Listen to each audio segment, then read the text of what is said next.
We're a little under 3 weeks away from NFL free agency being here, which means some cap cuts are going to be rolling in across the National Football League. And on today's show, we're going to react to a list that NFL.com and The Athletic put out for cap cut candidates. And we're going to tell you some players the Giants should target that could be free agents. Before we do that, though, St. Paddy's Day is right around the corner.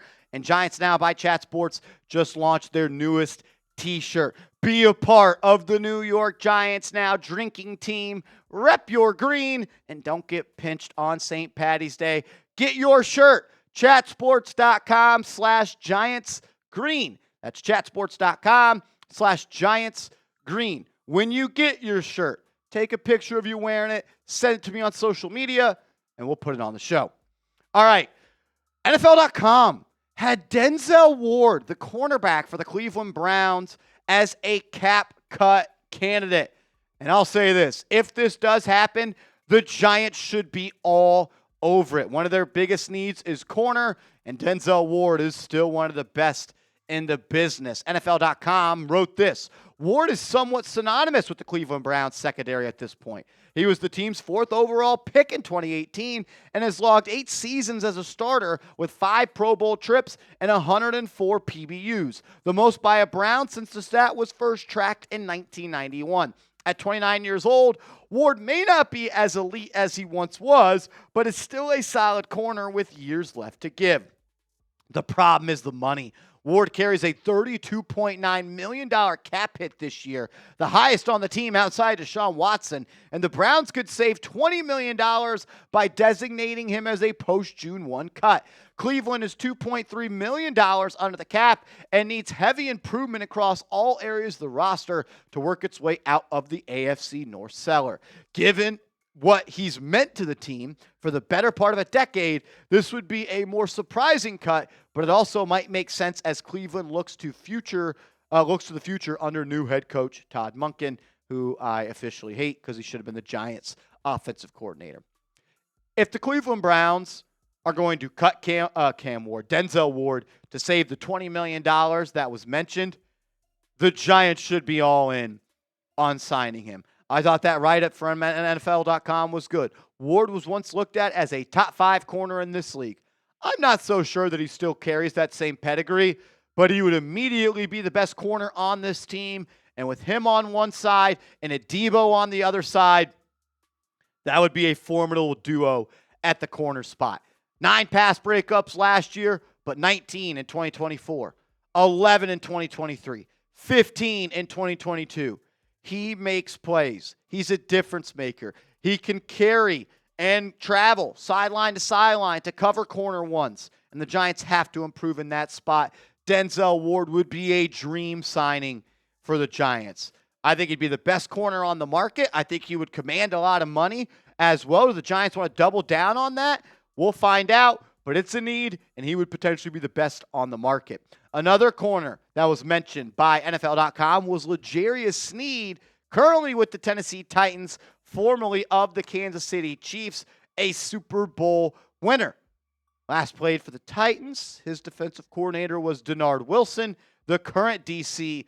Now for the Giants, NFL.com wrote, since signing a big contract with the Titans in 2024, Sneed has missed far more games than he's played, including landing on our IR with a quad injury and missing 7 after 7 games of 2025, and was also indicted on a misdemeanor in November. He logged just 3 PBUs and 0 interceptions across 12 games with Tennessee after averaging 10 PBUs and 2.5 interceptions per season in his first 4 years with Kansas City. Look, it was not good for L'Jarius Snead with the Tennessee Titans, but Denard Wilson has got to work with him every single day over the last 2 years.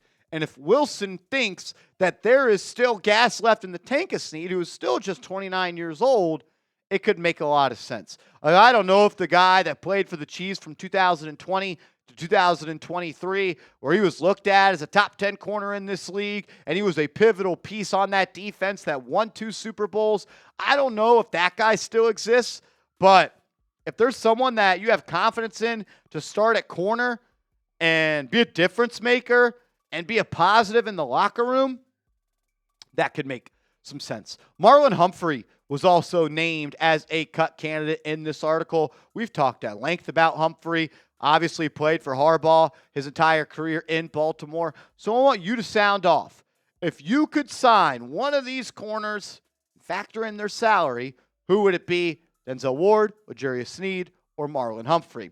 Kenny Clark, the defensive tackle that was traded from the Green Bay Packers to the Dallas Cowboys, was listed by NFL.com as a cap cut casualty for the Dallas Cowboys, saying after trading Micah Parsons for Clark and 2 first-round picks and emphasizing the importance of a better run defense, Jerry Jones and co. might feel obligated to keep the 30-year-old defensive tackle. It's worth noting he was not good against the run when he went to Dallas, and the Cowboys are $30 million over the cap, and cutting Clark would free up $21.5 million this season. The Cowboys need to continue to get under the cap, and with Quinnen Williams and Osa Odighizuwa having big cap hits, it looks like Clark could be the odd man out. At 6'3", 314 pounds, 30 years old, I think that he makes a lot of sense as a defensive tackle free agent target for the Giants. If you could line up Kenny Clark, Dexter Lawrence, Brian Burns, Abdul Carter, that is a serious front four. That is extremely versatile as well. Wasn't the best year for Kenny Clark in Dallas, but I still think that if he is your second best defensive tackle on a team, I think it makes a lot of sense. I'm not looking to cash out Kenny Clark. Can 2 years and $18 million get it done? Can 2 years and $20 million get it done? He's had 7.5 sacks in a season before. He's versatile, and there's a reason that he was with the Green Bay Packers for so long, and he was so effective as well. The Giants' run defense has been a joke for the better part of a decade. And it starts from the defensive tackle room, a room that Joe Schoen has not been able to improve, and really a room that he hasn't thrown many bullets at as well. If you could pair together Kenny Clark, Dexter Lawrence, I'd love that. Clark or not, defensive tackle needs to be a priority for the Giants this offseason. Inside linebacker Tremaine Edmunds was listed as a cap cut candidate this offseason for the Chicago Bears, as cutting him would save them a lot of money. And I believe that inside linebacker is also a major need for the Giants. NFL.com writing about Edmunds, saying Edmunds has remained a solid and consistent linebacker in his 8th NFL season and 3rd with the Bears, extending his unbroken streak of seasons with 100-plus tackles along with 4 INTs and a fumble recovery. If he was making solid starter money, say $10 million a year, there'd be little to no reason to move on from him. Except Chicago is $5.3 million over the cap. Unfortunately, that's not the case. Edmunds' average annual value is $18 million, and it's the 3rd highest at his position, and his cap hit is $17.4 million. Most importantly, the Bears can save $15 million if they do cut him. At 27 years old, Edmunds is someone that I would be interested in. I was interested in the Giants signing him a couple of seasons ago when he was a free agent. Out of Virginia Tech, he's a playmaker. He'll bring you some speed at the second level, a really good run defender, 4 straight years of 100-plus tackles. He's not necessarily the pass coverage linebacker that I think sometimes is talked about, but he is an impact player, and I think that he could give you some juice as a pass rusher as well. I reached out to my guy Harrison Graham here at Chat Sports, who covers the Bears, and I asked him what was the deal with him. So he was actually pretty good the first 8 to 9 weeks this year, but then suffered a hamstring injury and didn't play very well when he got back. He's a solid player, but nowhere near worth $17.5 million. The Giants also have a linebacker on their hands that was listed as a cap cut casualty, and that's Bobby Okereke. You save $9 million. He's 2 years older than Tremaine Edmunds. Can you use that $9 million that you saved by Okereke, apply that, and try to go sign Tremaine Edmunds to beef up that room? I don't mind that trade-off at all. Michael Pittman Jr., wide receiver for the Indianapolis Colts, was named as a cap cut casualty. And if he is a free agent, I think the Giants should absolutely be interested. The Athletic listed Pittman as a cut candidate, saying he's totaled a career-high 7 receiving touchdowns in 2025, but also had just 784 receiving yards, which was his lowest mark since his rookie season. The veteran wideout, who turns 29 in October, has a $29 million cap hit in 2026. There's no way Indy will pay him that salary, especially after Alec Pierce supplanted him.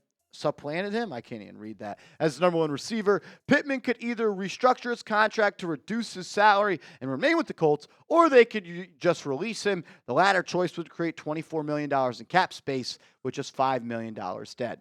28 years old, 6'4", 225 pounds.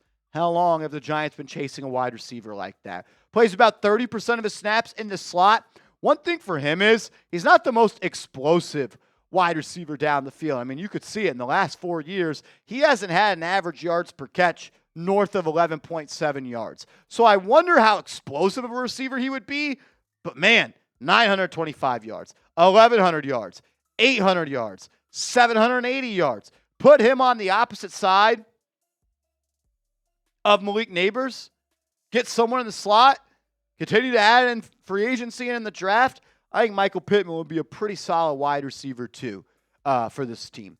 Whether it's him, somebody else, Romeo Doubs, I don't know what they're going to do in free agency yet, but they have to revamp that room. And bringing back Wan'Dale Robinson is simply just not enough.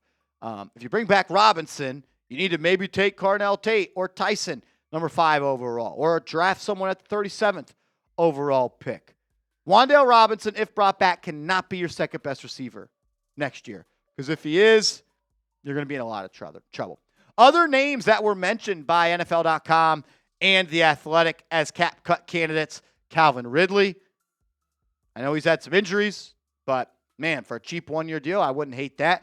Patrick Queen once played for the Baltimore Ravens. Giants have a need at linebacker. I think that can make some sense. Eric Armstead wasn't very good for the Jags the last 2 years. He was one of the better interior defensive linemen at one point in this league. I wonder if there's any juice left there. Kenny Moore, a really good slot corner. Are the Giants going to trust Andrew Phillips to hold that position down by himself? Jawan Taylor, the right tackle for the Chiefs. They save a lot of money if they cut him. I know he's consistently a false start flag addict, but he is a good pass blocker. Darnell Mooney is someone that I'm a fan of. He's had a couple of drop problems, but he is an explosive chess piece on an offense. Cole Kmet. Sounds like he might get squeezed out of Chicago. I like him as a tight end, too, next to Theo Johnson. They mentioned Jalen Johnson. If he's cut, yeah, he'd be number 1 on my list. I don't think that's going to happen, so I don't want to spend too much time talking about him. Elgton Jenkins, 30-year-old interior offensive lineman for the Packers, was a damn good guard 2 years ago. They moved him to center this year. Didn't play all that well. He's got some injuries, but I like him. And I want to throw Dalvin Tomlinson in there because once a Giant, always a Giant. Any of those players that we mentioned today, I think we mentioned 15 of them, players that are cut prior to free agency being here can sign before free agency. So, like Tyreek Hill, who was cut on Monday by the Dolphins, he could sign with the Giants today. He could sign with any team today. So, you might be getting some news of some new people joining the Giants once teams start to make some cap cuts and we get closer and closer to free agency. Make sure you are following me on social media. You can find me on Twitter. You can find me on IG at @MarshallGreen_.